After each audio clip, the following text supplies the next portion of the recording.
2 ବର୍ଷ ହବ ରାଧୁଆ ଗାଁ ଛାଡ଼ି ସହରରେ ରହୁଛି। ତାହା ପୁଣି ଜଣେ ବାବୁଙ୍କ ଘରେ ରୋଷେଇ କାମ କରୁଛି। ଏଇ ଆମ ରାଜଧାନୀ ଭୁବନେଶ୍ୱରରେ। ରାଧୁଆ 2 ବର୍ଷ ହବ ଗାଁକୁ ଯାଇନଥିଲା। ଦୁର୍ଗା ପୂଜା ସମୟ ତ କିଛି ସମୟ ଛୁଟି ନେଇ ବାବୁଙ୍କୁ କହି ସେ ଗାଁକୁ ଯିବ ବୋଲି ଭାବିଛି।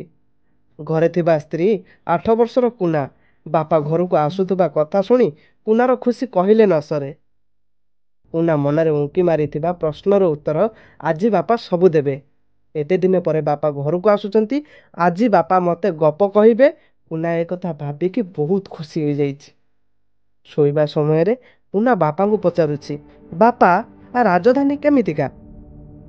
ବାପା କହୁଛନ୍ତି, ରାଜଧାନୀ ଉପରକୁ ଦେଖିବାକୁ ବହୁତ ସୁନ୍ଦର। ପୁଣି କୁନା ପଚାରୁଛି, ବାପା ଆମେ ଯେମିତି ଚାଳ ଛପର ଘରେ ରହୁଛୁ, ସେଠି କ'ଣ ଲୋକମାନେ ଏମିତି ଚାଳ ଛପର ଘରେ ରହନ୍ତି?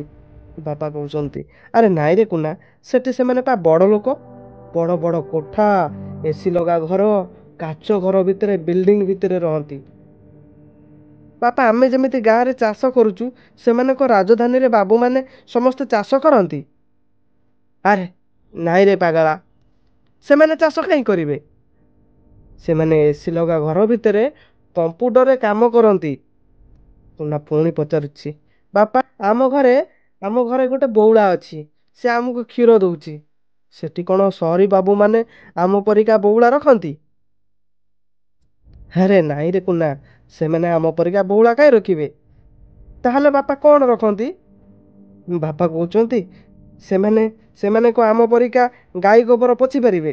କୁନା ଶେଷ ପ୍ରଶ୍ନ ପଚାରୁଛି, ବାପା ସନ୍ତୋଷ ଦାଦାଙ୍କ ପୁଅ କାହ୍ନା, ସେ ଇଂଲିଶ ମିଡ଼ିୟମରେ ପାଠ ପଢ଼ୁଛି। ମୁଁ ଶୁଣିଛି ସେଇ ସହରରେ କେଉଁଠି ପଢ଼ୁଛି। ହଁ ରେ, ସହରରେ ସମସ୍ତେ ଇଂଲିଶରେ ପଢ଼ନ୍ତି। ବାପାକୁ ଡାଡ୍ କହନ୍ତି, ଆଉ ବୋଉକୁ ମମ୍ କହନ୍ତି। ହେଲେ ବାପା ସେମାନେ କ'ଣ ଓଡ଼ିଆରେ କହନ୍ତିନି କି?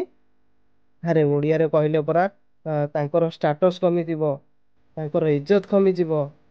ଏ ଶୁଣ, ତୁ ଆଉ ମୋତେ ଏତେ କିଛି ପଚାର ନା।